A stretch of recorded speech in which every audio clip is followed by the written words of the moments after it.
자, 우리는 오른쪽 방향을 진행하는 파동의 그래프를 그리려고 합니다. 자, 먼저 우리 이 파동의 한 부분을 사진을 찍었습니다. 자, 그리고 이 찍은 사진을 우리가 변이와 시간의 그래프 위에 옮겨놨습니다. 자, 그러면 우리가 변이와 위치에 우리가 그래프를 보고 우리는 알 수 있는 게 뭐냐면 제가 방금 이런 말씀을 드렸죠. 사진이라는 말씀을 드렸죠. 네, 사진.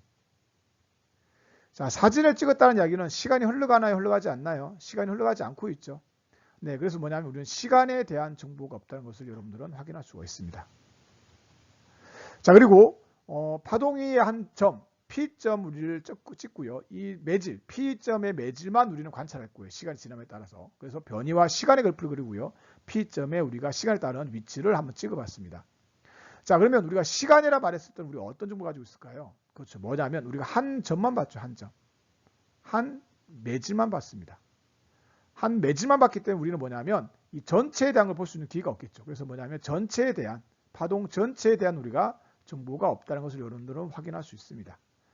자, 그럼 우리는 변이와 위치, 변이와 시간의 그래프를 그렸고요. 이 그래프들을 통해서 우리가 파동에 대한 물리량을 찾아보도록 하겠습니다. 자, 가장 먼저 우리 마루에 대한 정보 찾을 수 있을까요? 네, 변이와 위치 그래프를 여기서 보면 마루는 여기 있는 가장 높은 곳, 여기가 우리가 마루라는 걸 여러분들 쉽게 확인할 수가 있고요. 자, 변이와 시간의 그래프에서 마루를 찾을 수가 있어요. 어디 있을 때 우리가, 그렇죠, 바로 뭐냐면 매질이 가장 높은 데 있을 때가 마루가 되겠다, 그죠? 마루를 쉽게 찾을 수 있습니다. 자, 여러분 골도 찾을 수 있겠죠? 네, 골은 어느 부위죠? 우리가 파동의 가장 아래에 있는 부분, 이게 골을 확인할 수 있습니다. 마찬가지로 변이와 우리가 시간의 그래프도 찾을 수가 있어요. 매질이 가장 아래에 있을 때 여기를 골이라고 한다고 쉽게 확인할 수 있으시겠죠? 자, 그다음에 진동 중심 찾을 수 있겠습니까? 네, 찾을 수 있죠. 어디죠, 우리가? 그렇죠. 여기는 우리가 위치축. 그리고 여기는 우리가 시간축이 뭐냐면 우리가 진동 중심이라는 걸 여러분들은 확인할 수 있습니다.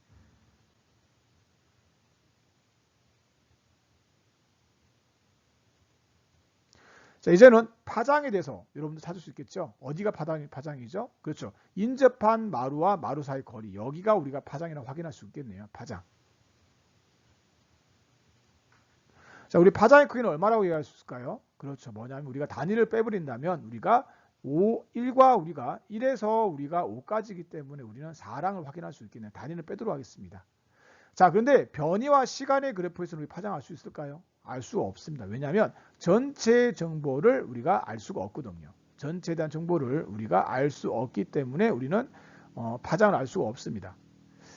자, 그 다음 우리가 진폭에 대해서 이야기 나눌 수 있을까요? 그렇죠. 진폭은 또 쉽게 나눌 수 있을 것 같아요. 어디서 어디까지죠? 네, 맞습니다. 우리가 진동 중심에서 마루까지 거리가 진폭인 거는 사실을 여러분들 이미 잘 알고 있습니다. 그죠?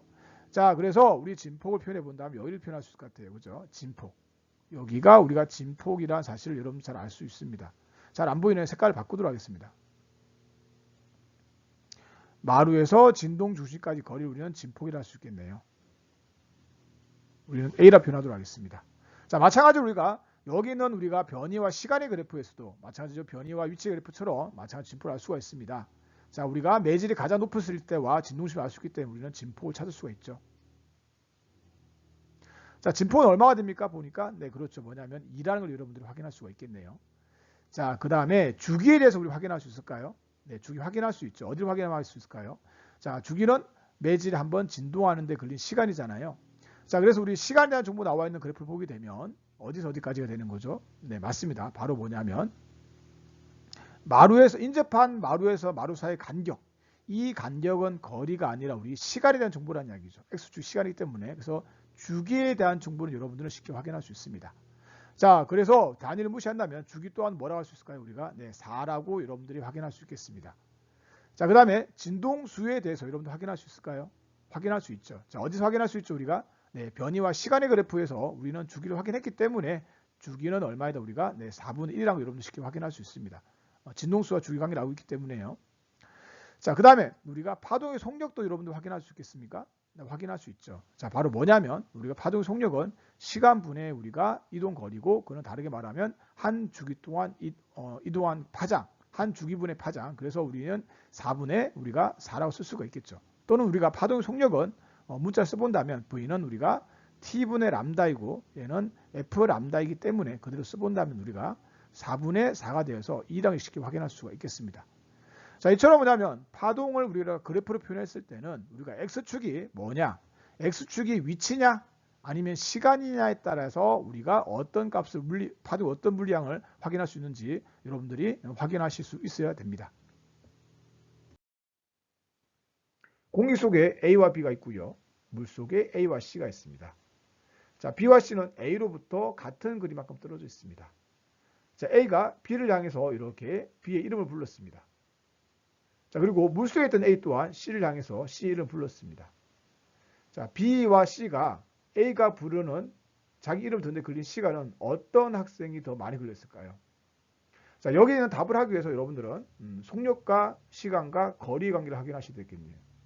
자, 속력은 시간분의 거리. 그래서 우리는 확인할 수 있는 게 뭐냐면 시간은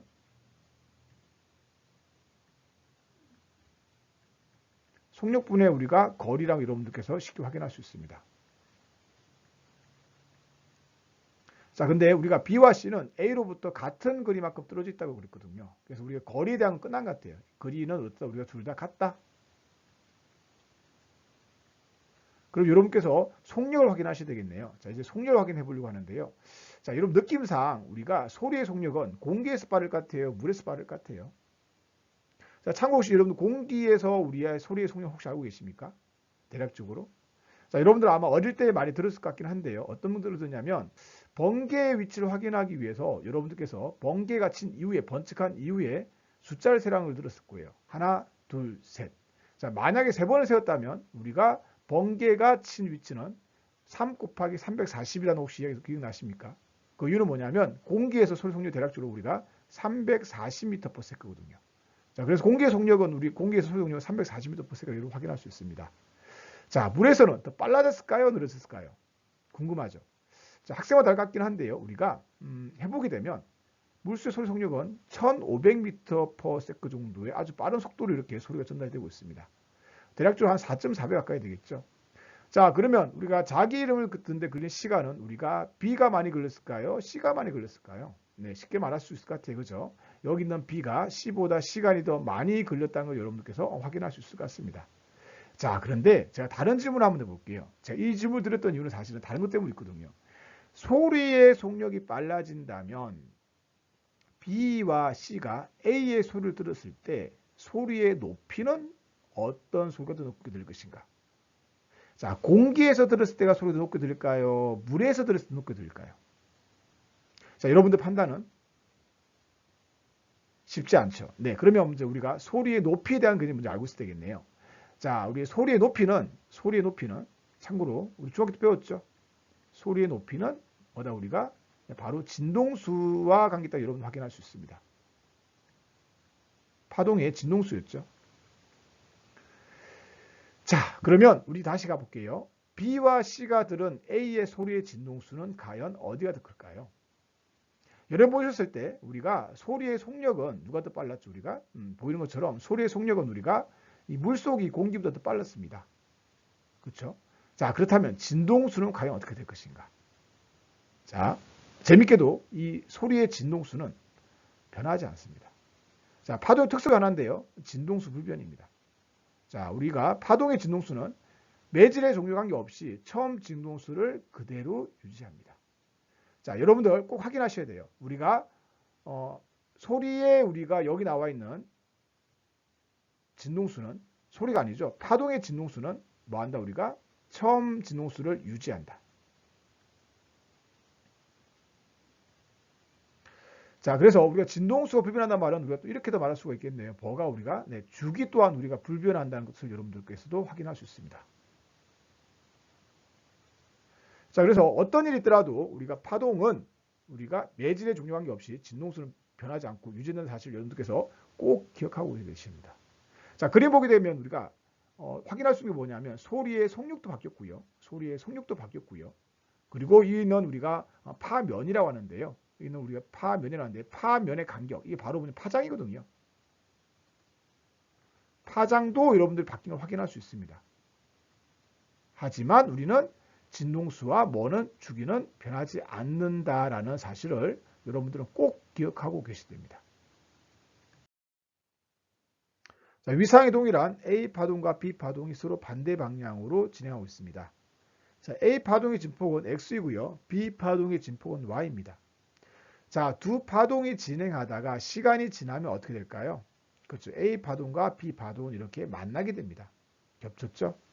자, 그럼 A 파동과 B 파동이 만나게 되면 우리가 볼 수 있는 결과물 바로 뭐냐면 합성파를 할 수 있는데요. 합성파를 우리는 만들게 됩니다. 자, 여러분 느낌에서 알 수 있겠지만 바로 뭐냐면 A 파동과 B 파동이 만나게 되면 합성파의 진폭은 더 커진다는 것을 여러분들은 확인할 수 있습니다.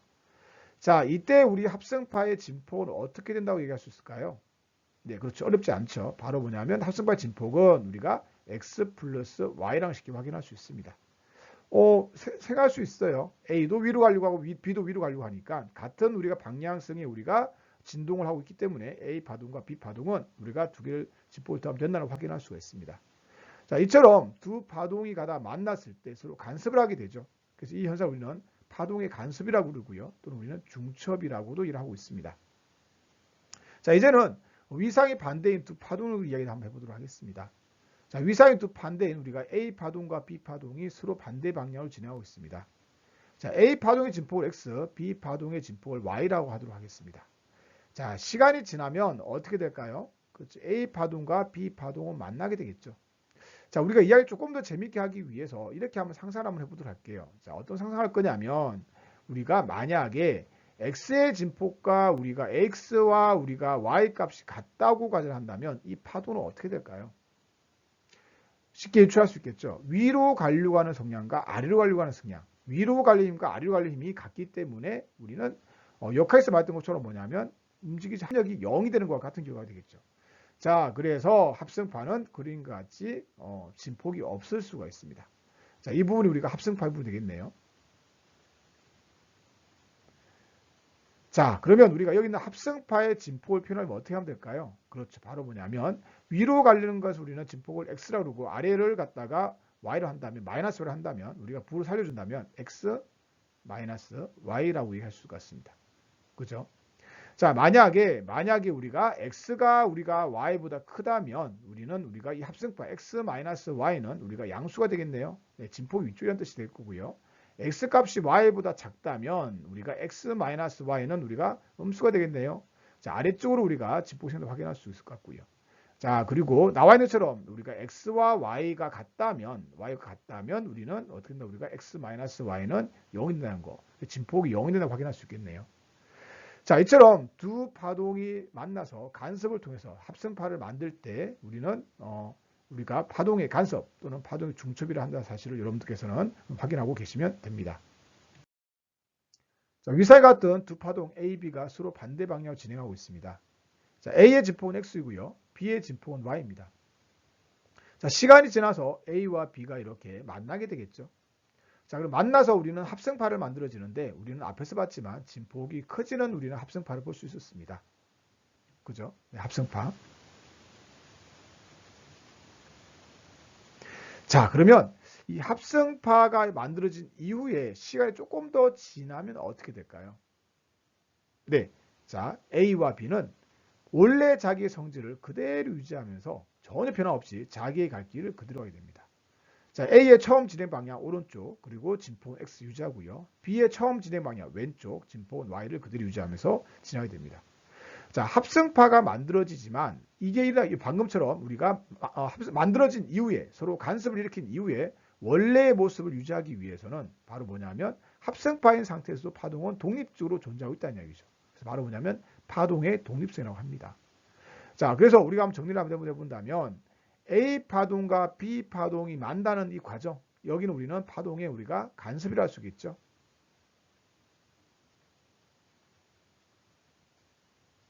자, 파동의 간섭이 일어나지만 우리가 파동의 간섭이 일어난 이후에 원래의 모양을 그대로 유지하고 있기 때문에 우리는 여기서 여기 이 구간에서 우리는 뭘 확인할 수가 있냐면 우리가 파동의 독립성을 확인할 수가 있습니다.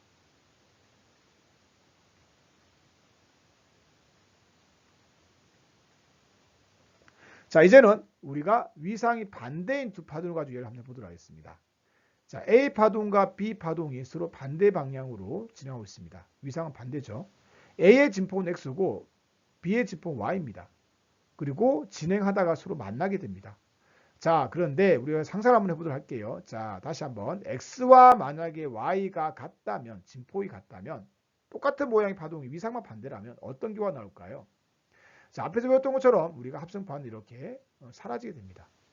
자, 합성파가 우리가 사라졌다. 그 말은 우리가 파동이 보이지 않는 것처럼 보이잖아요. 그죠? 자, 파동이 사라져 버렸어요. 자, 그런데 시간이 지나면 우리는 또 신기한 걸 발견할 수가 있어요. 불명이 사라졌던 파동이 다시 나타납니다. 자, 오른쪽 하던 A는 계속 오른쪽 하고 있고요. 진폭은 X로 그 모양, 처음 모양 그대로 유지하고 있고요. 자, B는 왼쪽 방향으로 가고 있고요. 진폭 Y. 그대로 우리가 위상의 반대인 A와 위상의 반대인 파동을 모형을 하면서 똑같은 모양 그대로 진행을 확인할 수 있습니다. 자, 이처럼 우리는 파동은 서로 만났을 때 간섭을 일으키고요.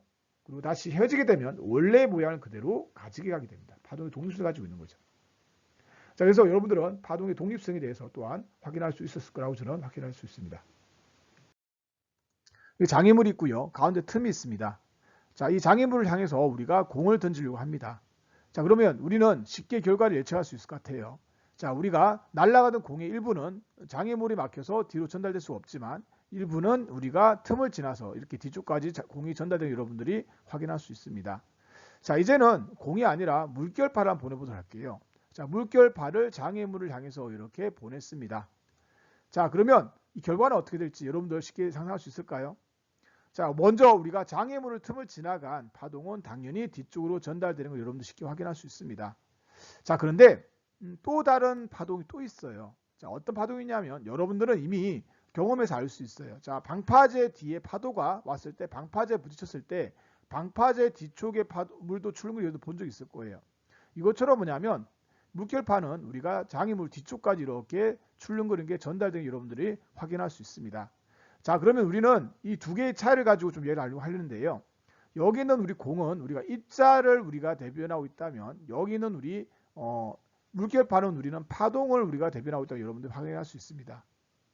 자, 이것처럼 뭐냐면 파동은 입자와는 다르게 좀 퍼져나가는 우리가 장애물의 틈을 지나서 장애물 뒤쪽까지 퍼져나가는 현상이 생기거든요. 이 퍼져나가는 현상을 우리 뭐라고 하냐면 우리는 회절이라고 얘기를 합니다. 자, 회절은 파동이 방해물을 만나면 방해물 뒤로 파동이 퍼져나가는 현상을 우리는 회절이라고 한다는 것을 여러분들께서 확인할 수 있으신데요. 자, 그러면 우리가 또 한 번 그림을 그려볼게요. 이런 장애물이 있어요. 여기를 향해서 이렇게 물결파가 퍼져나가고 있습니다. 물결파가 진행되고 있습니다. 자, 그러면 이 물결파는 어떻게 될까요? 당연히 장애물이 없는 부위는 우리가 이렇게 물결파가 진행하고 여러분들 확인할 수가 있어요.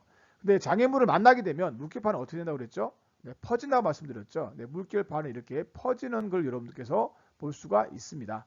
자, 이처럼 물결파가 진행하다가 다시 말하면 파동이 진행하다가 장애물을 만났을 때 장애물 뒤쪽까지 우리가 퍼져나가는 현상을 우리 뭐라고 그런다 우리가 네, 회절이라고 한다라는 것을 여러분께서 확인하실 수 있습니다. 자, 그래서 회절은 어떤 쉽게 말하면 회절은 뭐다 우리가 퍼져나간다. 퍼지는 것을 우리는 회절이라고 한다는 여러분께서 이해하고 계시면 될 것 같습니다. P라는 친구가 태양을 보고 있습니다. 태양을 보고 있다는 이야기는 태양으로부터 P에게 우리가 빛이 전달되고 있다는 이야기죠. 빛은 전자기파로서 이렇게 횡파임을 여러분들은 확인할 수 있습니다. 자, 이 횡파를 P에서 보게 되면 어떻게 보일까요? 네, P에서 보게 되면 우리가 파동이 위아래 또는 좌우로 이렇게 진동하는 것처럼 보일 거예요. 자, 그래서 표현을 한번 해본다면 태양에서 우리가 P에게 주는 우리가 전자기파, 빛은 이렇게 모든 방향으로 진동하는 우리가 광선을 보게 됩니다. 이걸 우리는 자연광이라고 얘기하고 있거든요. 자, 여기 있는 화살표가 뭔지는 여러분께서 잘 이해할 수 있으시겠죠? 네, 맞습니다. 바로 뭐냐면 진동 방향입니다. 전자기파의 진동 방향을 나타내고 있고요. 자, 자연광, 이처럼 모든 방향으로 진동하는 자연광을 갖다가 우리가 어떤 평광판에다 보낼 거예요. 자, 평광판 A는 이렇게 자연광 중에서도 이렇게 우리가 수직으로만 진동할 수 있는 빛만 진행할 수 있게 만들어진 판이거든요. 그래서 평광판 A에다가 이렇게 자연광을 보냈어요. 자, 그럼 어떻게 될까요? 자, 말씀드렸던 것처럼 평광판 A는 우리가 진동 방향이 수직이내만 진행할 수가 있거든요. 그래서 수직이내만 진행하게 될 거예요. 그래서 이 빛을 우리는 뭐냐면 평광이라고 합니다. 자, 그래서 평광에 대한 정의는 우리가 한쪽 방향으로만 진동하는 빛을 우리는 평광이라고 한다라고 얘기할 수가 있거든요. 자, 그러면 여기다가 제가 평광판 A와 수직으로 우려되어 있는 평광판 B를 갖다 놓을 거예요. 자, 그러면 이 평광된 빛은 이렇게 평광판 B를 지나면서 어떻게 될까요? 평광은 지나게 되면 이렇게 빛이 투과할 수 없다는 여러분들 확인할 수 있을 거예요. 자, 이처럼 뭐냐면 횡파의 특징 중에 하나인데요. 평광은 한쪽으로만 우리가 진동하는 빛을 평광이라 하고 이거는 횡파의 한 특징이라고 여러분들께서 확인할 수 있습니다. 이 평광을 이용해서 우리는 LCD라는 우리가 과거에 많이 쓰였던 디스플레이를 많이 했었죠. 지금까지 우리는 파동의 특성에 대해서 이야기 나눴었고요. 자, 이제는 파동의 특성에 대해서 한번 정리해 보도록 하겠습니다. 자, 먼저 A 학생이 B 학생이 이해를 하고 있습니다. 그 중간 과정에 공기가 있는데요. 자, 이 공기의 우리가 상태가 바뀔 경우에 우리가 여러 가지 물리량이 파동의 물리량이 바뀔 수가 있습니다. 자, 하지만 우리가 매질이 바뀌더라도 바뀌지 않는 물리량이 있었죠. 뭐죠? 우리가 바로 뭐냐면 진동수가 있었죠. 진동수 불변이 첫 번째 파동의 특성이라고 말씀드리고 싶습니다. 자, 진동수가 불변한다는 이야기는 우리가 다르게 말하면 또 변하지 않는 게 있죠. 바로 뭐죠? 우리가 그렇죠. 주기죠, 주기. 주기도 불변한다는 거 여러분들이 더불어 확인하고 계셔야 될 것 같고요. 자, 두 번째 그림 한번 보도록 할게요. 자, 우리 파동이 가다가 만났고 그리고 다시 헤어졌습니다. 자, 여기서 우리는 뭐냐면 파동의 간섭과 파동의 우리가 독립성에 대해서 이야기 나눠봤습니다. 자, 파동의 간섭은 우리가 다르게 파동이 뭐라고 그랬죠? 우리가 중첩이었던 거 기억나죠? 네, 중첩에 대해서 우리가 확인해봤고요.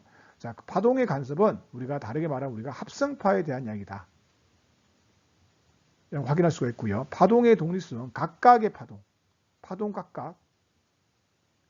각각에 대해서 이해를 한 거라고 이렇게해서 정리하시면 될 것 같습니다. 자, 그래서 두 파동이 가다가 만나게 되면 우리가 합성파를 만들고 간섭이 나죠. 그리고 중첩이 나고요. 그리고 하지만 우리가 합성파가 만들어지지만 파동 각각의 특성은 그대로 가지고 있다. 그래서 파동의 독립성도 여러분들이 정리할 수 있을 것 같습니다. 자, 우리 세 번째 그림 보면 뭐라 할 수 있을까요? 네, 파동이 가다가 퍼지는 걸 우리가 볼 수가 있는 거죠. 네, 파동이 퍼졌다는 것은 바로 뭐냐면 파동은 우리가 회질을 한다. 자, 우리가 방해물을 만나더라도 장애물 뒤에까지 파동이 퍼져나가는 현상을 우리는 확인할 수가 있었고요. 자, 마지막으로 우리가 어떤 평광판을 지나게 되면 우리가 여기 있는 우리가 이 횡파 중에서 이렇게 한쪽 방향으로 진동한 빛을 우리가 만들 수가 있었죠. 그게 뭐였죠? 우리가 네, 평광이었다는 사실 여러분들께서 확인할 수 있을 것 같습니다. 자, 여기 있는 파동의 특성 여러분 5가지를 이렇게 해서 잘 기억해 주시기 바랍니다.